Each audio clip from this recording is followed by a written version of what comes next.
Okay, so this is chapter 3 of Crater Lake. Don't ever fall asleep. Chapter 3 is called Entering the Crater. Okay.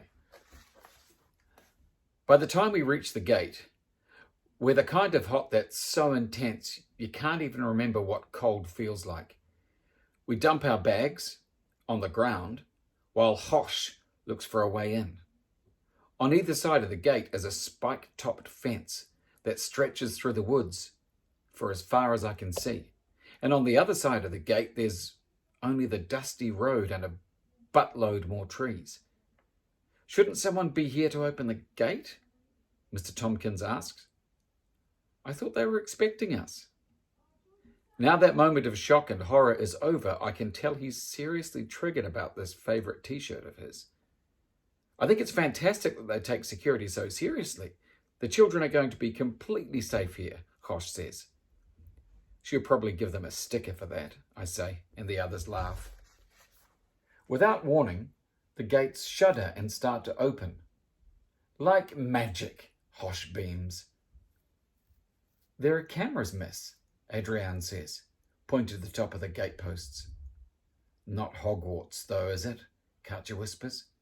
More like Arkham Asylum, I say, as the gates rattle to a stop and the space between them seems to beckon us in a creepily silent way.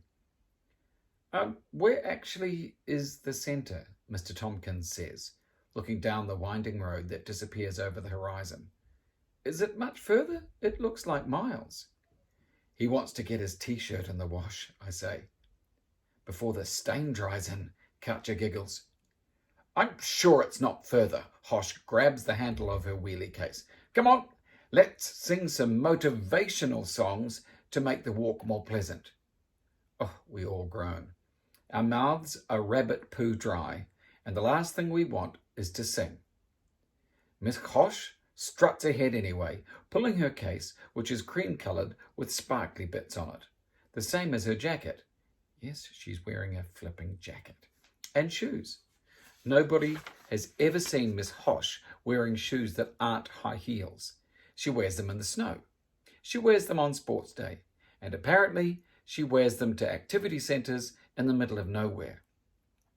William Breaming from Year 4 swears he saw her when he was on holiday in Switzerland and that she was wearing high heels while skiing. Nobody really believes that he saw her because we all know that teachers don't do anything with their lives outside of school. But the thought of her wearing heels on skis is not much of a stretch. So we walk for ages until finally the road starts to dip downwards and we get our first proper view of Crater Lake. The crater is bigger than I thought. It's like a bowl set into the ground and it's roomy enough to be the next Jurassic Park. A river wiggles back and forth down the least steep side and flows down into the lake at the bottom. A wooden pier thing stretches from a hut at the edge of the lake into the middle, and there are canoes lined up against it. Halfway up the steeper side is a large building that looks kind of like a school or a prison, although those are pretty much the same thing. There's a flat, grassy area next to the building, and I can see a climbing wall at one end and the obstacle course running across it. Do you think there are snakes?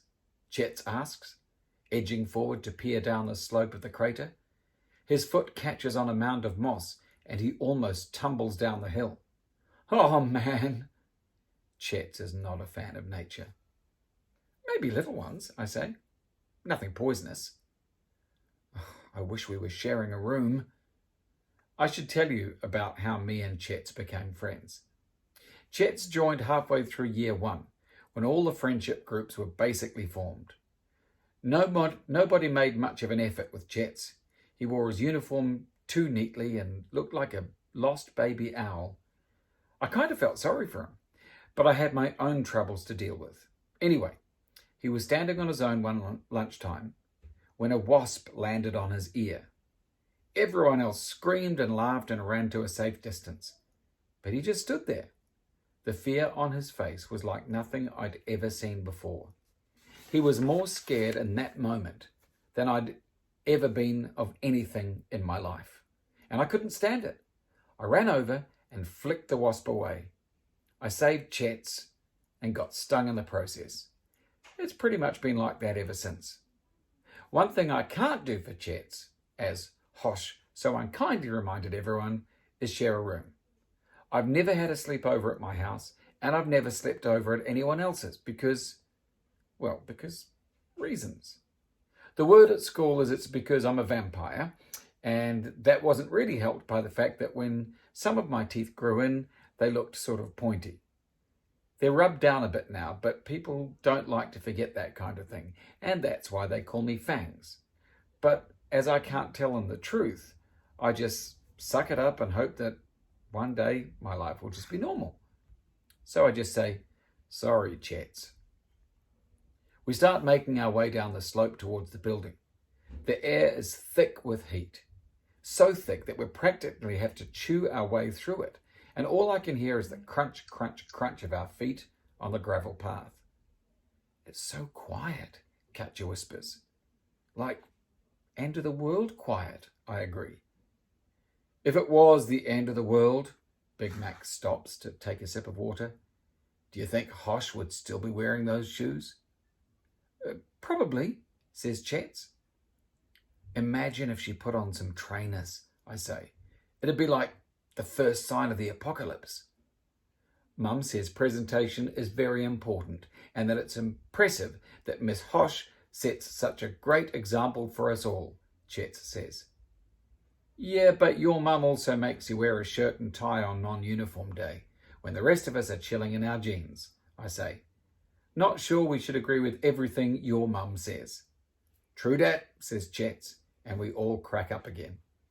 By the time we reach the building's entrance, we still haven't seen a single human being. Shouldn't there be Crater Lake dudes around, like doing Crater Lake stuff? Big Mac says. Hosh presses a buzzer next to the door. Nothing happens. They must be getting ready for us, she says, and buzzes again. 3 loud, buzzy blasts. We stare at the frosted glass on the double doors, but can't see any movement behind it.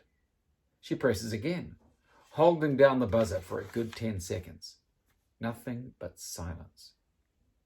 A screech and a crackle suddenly splits the air in two, and a voice says over some kind of tinny tannoy system, "Attention, Montmorency pupils and teachers.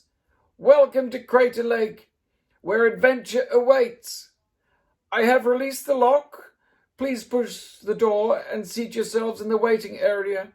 I will be with you presently to prepare you for a visit that will change you forever." Another crackle, and the door clicks open. We sit in the waiting room, which is so new it still smells of paint, and we chat amongst ourselves. It's been a weird day so far, and something about the Crater Lake just feels off.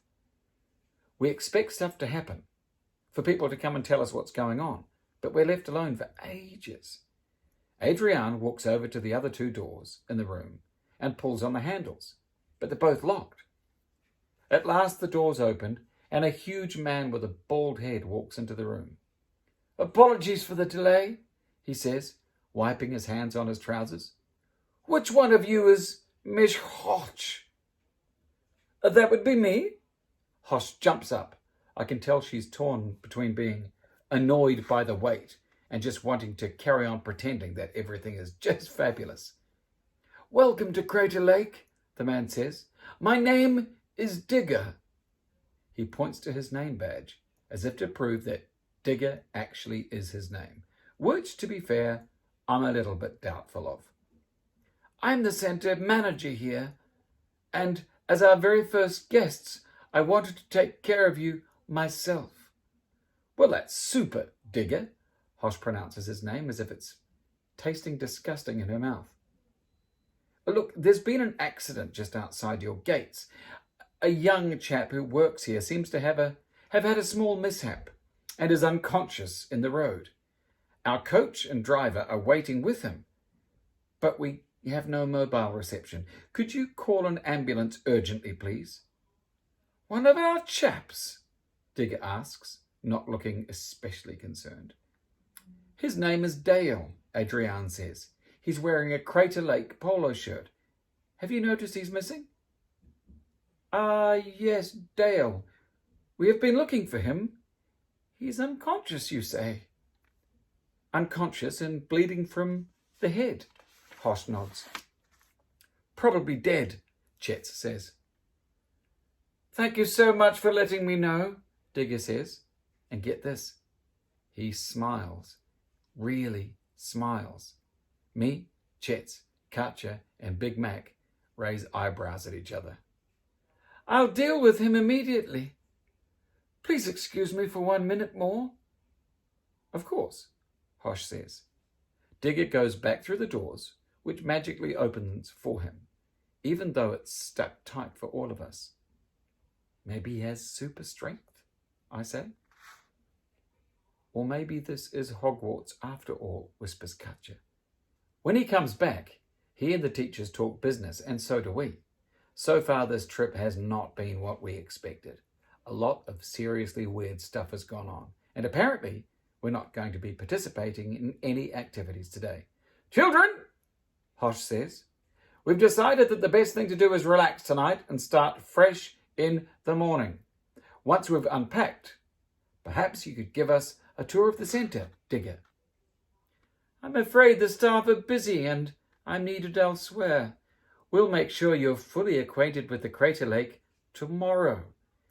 May I show you to your rooms?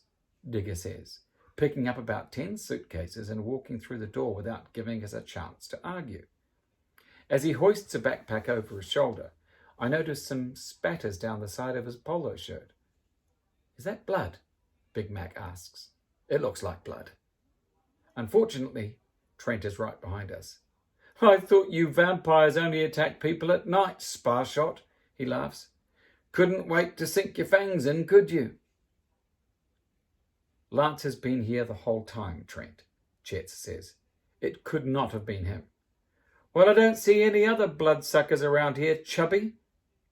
Trent and his mates crack up. What's all the noise? Hosh glares over at us. Lance and Chetan were just discussing dinner, miss, Trent smirks. Then I shall have to take a house point from Lance for being so rude and disruptive. Totally fair. Is dinner almost ready to be served, Digger? She asks the walrus on legs who is striding ahead. Dinner? He stops for a moment but doesn't turn around. Dinner? Yes, dinner will be ready soon. The staff has been preparing it. Oh, fabulous. And could I trouble you for something to drink first, please, Digger? Hosh says.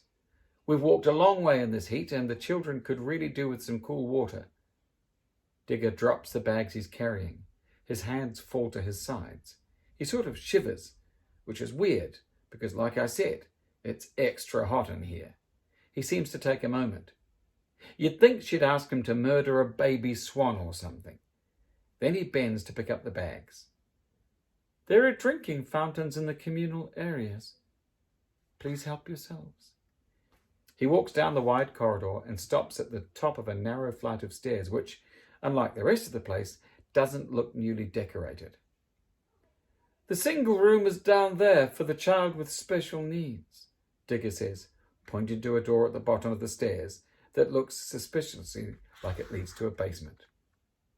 Lance? Hosh and Trent call at the same time. A few people snigger. I pick up my bags and push through to the class to the stairway. Looks like the place where all the bodies are buried, Jets whispers. Perfect for fangs then, Trent says. Vampires suck blood from the living, not the dead, idiot, I say, as I accidentally whack his shoulder with my backpack. The room is fully furnished, Digger says, but for significant reasons we had to rechannel resources, so the outside isn't complete. I'm sure it will be adequate, says Hosh. It's better than he deserves anyway. The rest of the class continue down the corridor. Big Mac, Katja and Chets turn to smile encouragingly at me before they go. I tell myself I'm not that bothered, that I'm okay with being alone. And it's true that the thought of sharing a room with anyone makes me feel a bit sick. I open the door, half expecting to be ambushed by a killer clown, but the room is boringly normal. I shove my clothes into a drawer and hide my equipment under the bed, just in case someone decides to have a snoop. Sitting on my bed, on my own in the dead quiet of the centre, a little bit of sadness creeps in. I imagine the others mucking around in their dorms, having fun together. Then I text my mum from the phone I snuck in, knowing it probably won't send because of the no reception thing, to tell her that I'm having a brilliant time.